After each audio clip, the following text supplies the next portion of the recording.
जलवायु। और जलवायु में हमने भारत की जलवायु बात कर रहे थे, तो हमने एक क्वेश्चन ये जाना कि भारत की जलवायु कैसी है, कैसी जलवायु भारत की। पहले ये दो आधार पर जानते हैं जलवायु को। एक जाना हमने तापमान के आधार पर, तापमान आधार माना। दूसरा हमने मानसून को आधार माना। तापमान को आधार माने हम, तापमान को आधार माने तो पता क्या, उष्ण कटिबंध, उष्ण कटिबंध, उष्ण कटिबंध। और जब मानसून को हम माने तो उष्ण, ये मानसूनी, ये मानसूनी। अब दोनों को प्लस कर दो, और प्लस करने के बाद क्या लिख दो, उष्ण कटिबंधीय मानसूनी जलवायु। ठीक है। सालों भर टेम्परेचर हमारे यहाँ 18 डिग्री सेल्सियस से ऊपर रहता है, और जब टेम्परेचर 18 डिग्री सेल्सियस से ऊपर रहे तो समझो कैसी जलवायु है, गर्म है।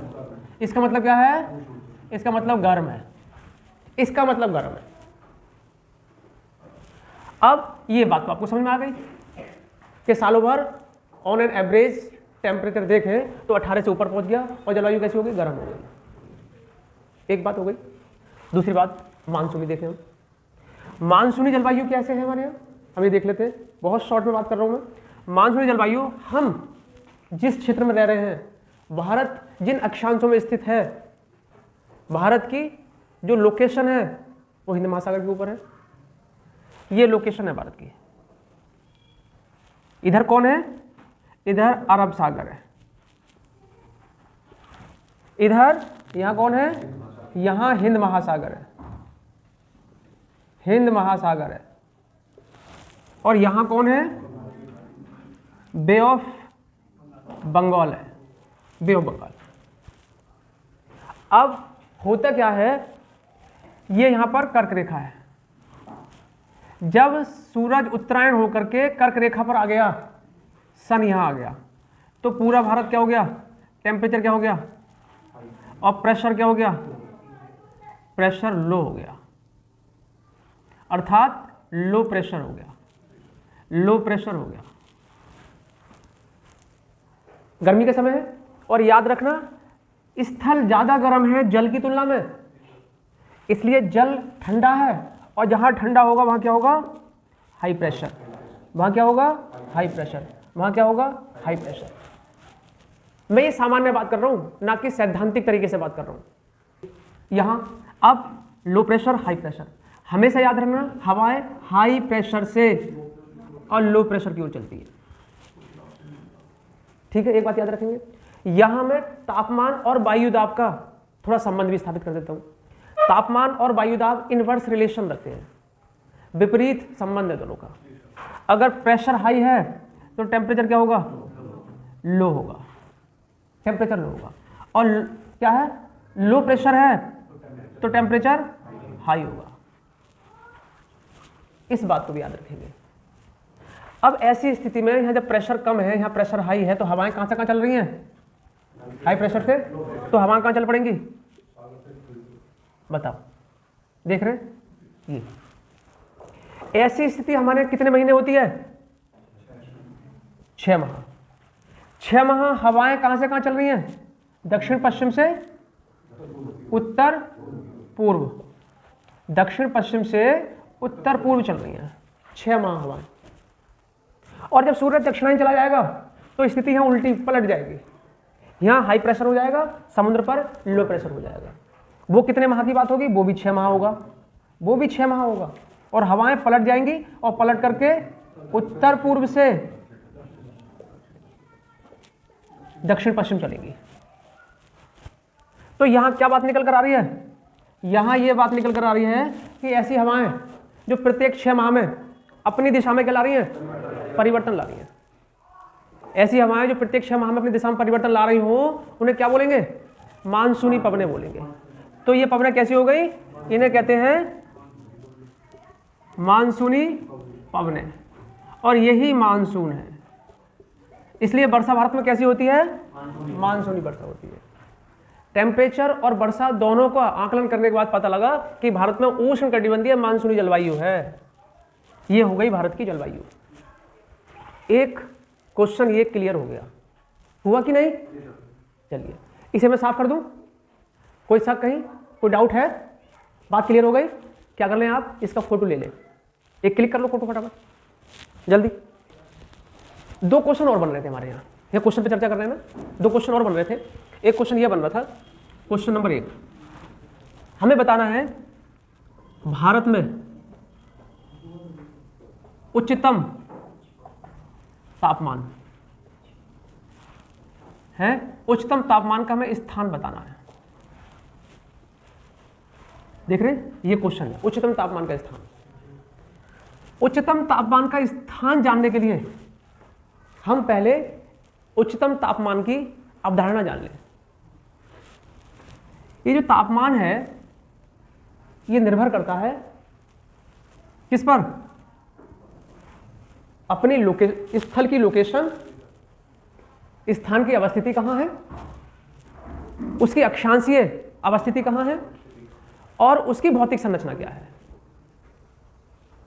क्या बोला मैंने? अक्षांशीय अवस्थिति कहाँ है और उसकी भौतिक संरचना क्या है, इस पर निर्भर करता तापमान। देखिए इसी में नंबर 1 अवस्थिति की बात करें तो अवस्थिति लोकेशन, इस ग्लोब पर यह भूमध्य रेखा है और इस भूमध्य रेखा से ऊपर जाने पर तापमान लगातार घटता है। तापमान लगातार उत्तरी पोल या दक्षिणी पोल, उत्तरी ध्रुव भूमध्य रेखा से उत्तर की ओर जाने पर, अर्थात उत्तरी ध्रुव की ओर जाने पर, भूमध्य रेखा से दक्षिणी ध्रुव की ओर जाने पर टेम्परेचर लगातार घटता है।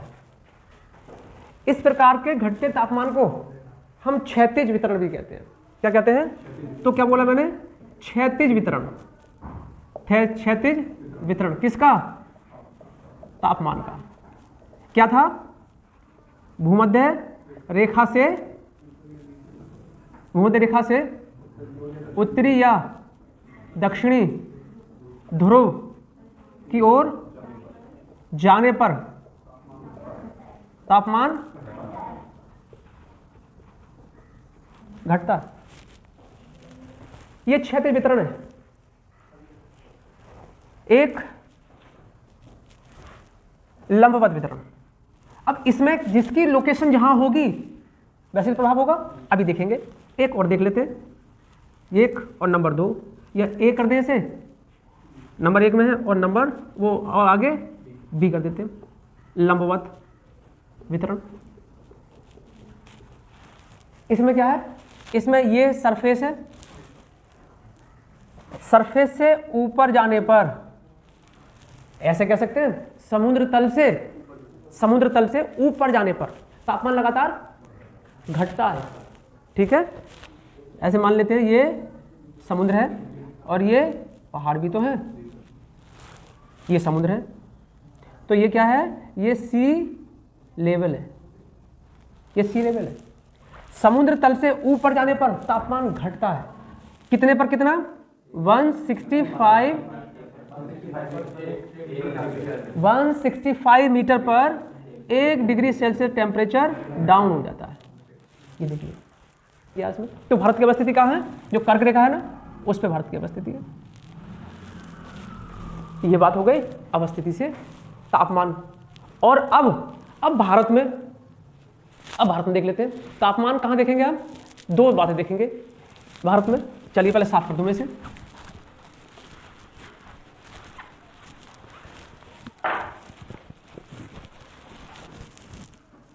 भौतिक संरचना देखेंगे। भौतिक संरचना कैसी है? भौतिक संरचना का मतलब उसकी फिजिकल बनावट कैसी है, जो उसका धरातल है उसकी बनावट कैसी है। मैंने बताया था आपको, अगर रेत हो मतलब बालू हो तो उसकी विशेषता क्या है? तीव्रता के साथ जल्दी गर्म हो जाना और जल्दी ठंडा हो जाना। तो यहां पर 2 चीज ज्यादा मिलेंगी। यहां पर तापांतर क्या मिलेगा आपको? तापांतर ज्यादा मिलेगा आपको। और यही वजह है कि टेम्परेचर भी क्या मिलेगा? यहां उच्च मिलेगा। इसीलिए राजस्थान में फलौदी,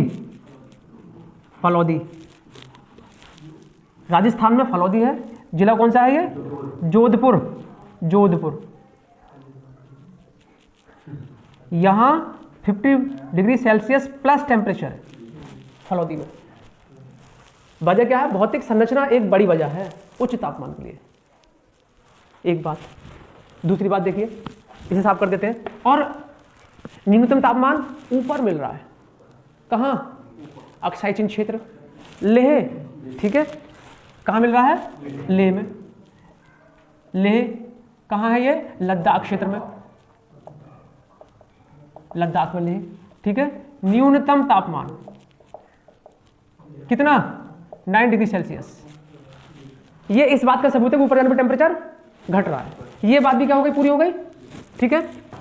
अगर किसी की लोकेशन समुद्र किनारे है तो टेम्परेचर कुछ और होगा, और अगर समुद्र से दूर है तो टेम्परेचर कुछ और होगा। मान लीजिए ये भारत का दक्षिणी पोर्शन है और चारों तरफ क्या है? समुद्र है। इधर भी समुद्र, इधर भी समुद्र और इधर भी समुद्र। तो याद रखना, समुद्र जल देर से गर्म और देर से ठंडे। क्या है जल की विशेषता? क्या है जल की विशेषता? है देर से गर्म, देर से ठंडा। इसका मतलब क्या है? तापांतर कम, न ज्यादा ठंडा और न ज्यादा गर्म। वही स्थल की बात करें तो स्थल जल्दी गर्म, जल्दी ठंडा, तापांतर अधिक। दिन में बहुत गर्म, रात को ठंडा। गर्मियों में बहुत गर्म, सर्दियों में बहुत ठंडा। अब अगर कोई स्थान, अगर कोई शहर, अगर कोई स्थान स्थल के प्रभाव में है तो वहां तापांतर क्या होगा? अधिक होगा। तापांतर जैसे राजस्थान में क्या होगा? यहाँ पर तापांतर बहुत ज्यादा होगा। एक बार हाई टेम्परेचर, एक बार लो टेम्परेचर, बहुत ज्यादा अंतर होगा टेम्परेचर में। और वहीं अगर समुद्र किनारे आ जाएं तो क्या होगा? समुद्र किनारे आ जाएं तो किसका प्रभाव होगा? समुद्र का। स्थल के अंदर जाकर देख रहे हैं तो वहां तापांतर ज्यादा है क्योंकि वो स्थल के प्रभाव में आ गया। इसे महाद्वीपीयता भी कहते हैं। क्या कहते हैं इसे? महाद्वीपीयता। यदि स्थल का प्रभाव हो जाए वहां पर तो उसे महाद्वीपीयता कहते हैं। दूसरी बात देखो, अगर वो किनारे पर आ गया और किनारे पर आपने देखा जल का प्रभाव है, और जल न ज्यादा गर्म होने देगा और न ज्यादा ठंडा होने देगा, टेम्परेचर क्या रहेगा? नॉर्मल रहेगा। तो बताओ इन तटवर्ती क्षेत्रों में तापांतर ज्यादा होगा या कम होगा? दो तापमान में बड़ा कम अंतर होगा। हाईएस्ट और लोएस्ट पे बीच का अंतराल बहुत कम होगा। इसलिए तटवर्ती क्षेत्र सालों भर एक ही दशा रखते हैं। एग्जाम्पल दे रहा हूं, मुंबई सालों भर एक सी दशा रहती है। सालों भर एक सी दशा, ना गर्मी का एहसास और ना सर्दी का एहसास। ये मुंबई हो गया। ये क्या हो गया? जल का और स्थल का प्रभाव भी हो गया। क्वेश्चन कौन सा था? कि भारत में उच्चतम ताप और न्यूनतम ताप दोनों हो गए। न्यूनतम ताप भी हो गया, उच्चतम हो गया और न्यूनतम भी हो गया। उच्चतम में क्या हो गया? फलौदी। और न्यूनतम में कौन हो गया? लेह हो गया। बताइए। वर्षा वाला स्थान और न्यूनतम वर्षा वाला स्थान है तो क्या हो गए?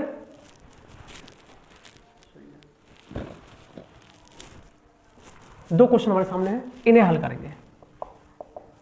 सोच कर करेंगे कि आखिर क्यों कहीं ज्यादा वर्षा होती है। मैंने बताया कहीं अगर कहीं कुछ हो रहा है तो बिना कारण के नहीं हो रहा। हर चीज के पीछे क्या है? कारण है।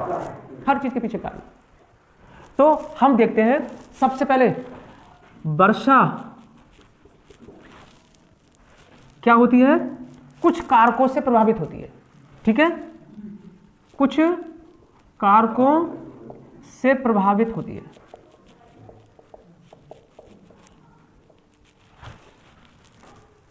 इसमें सबसे ज्यादा महत्वपूर्ण भूमिका अदा करने वाले हैं उच्चावच। ठीक है, जिसमें फर्स्ट नंबर पर है उच्चावच। उच्चावच की बात कर लेते हैं। देखिए भारत में उच्चावच क्या है? मैदान, पठार, माउंटेन्स, पर्वत। देख रहे हैं, प्लेन, प्लेट्यू और माउंटेन्स, ये उच्चावच है। ठीक है, ये उच्चावच क्या कर रहे हैं? ये वर्षा की दिशा को परिवर्तित कर देते हैं और वर्षा की मात्रा को प्रभावित कर देते हैं। तो ये उच्चावच क्या करते हैं? ये वर्षा की दिशा और वर्षा की मात्रा है, दोनों को क्या करते हैं? दोनों को प्रभावित करते हैं। बताओ, दोनों को प्रभावित करते हैं कैसे? अभी देखते हैं। अब चलते हैं आगे। इसे साफ कर दूं मैं।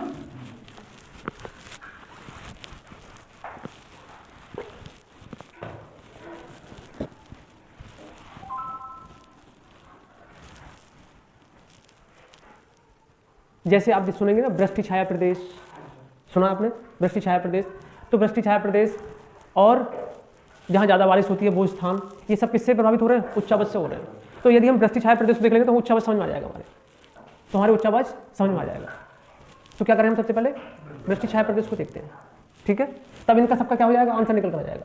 देखिए, वृष्टि छाया प्रदेश, रेन शैडो एरिया। देखिए ये समुद्र है, ये समुद्र है और ये माउंटेन्स है। ये पीछे का एरिया था, ये पीछे का एरिया था। अब क्या होता है?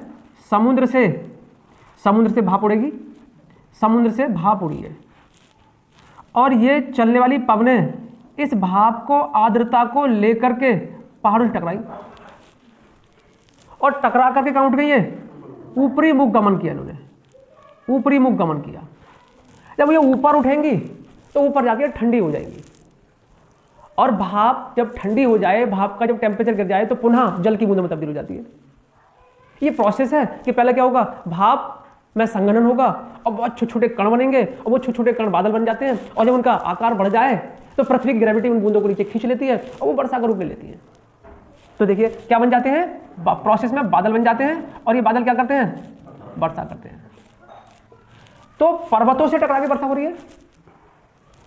इस बात से ये आप समझ लेना कि दुनिया में विश्व में सर्वाधिक वर्षा कैसी होती है? पर्वतीय। तो भारत भी उसमें आ गया। तो भारत में सर्वाधिक वर्षा कौन सी होगी? पर्वतीय होगी। एक बात ये क्लियर हो गई। दूसरी बात देखिए, पर्वतों से पीछे हटने पर भी वर्षा की मात्रा घटेगी। इसका मतलब पर्वतों के पास वर्षा और पीछे हटने पर वर्षा कम हो जाएगी। दूसरी बात ये क्लियर हो गई। तीसरी बात, पर्वतों से टकरा के वर्षा ज्यादा होती है।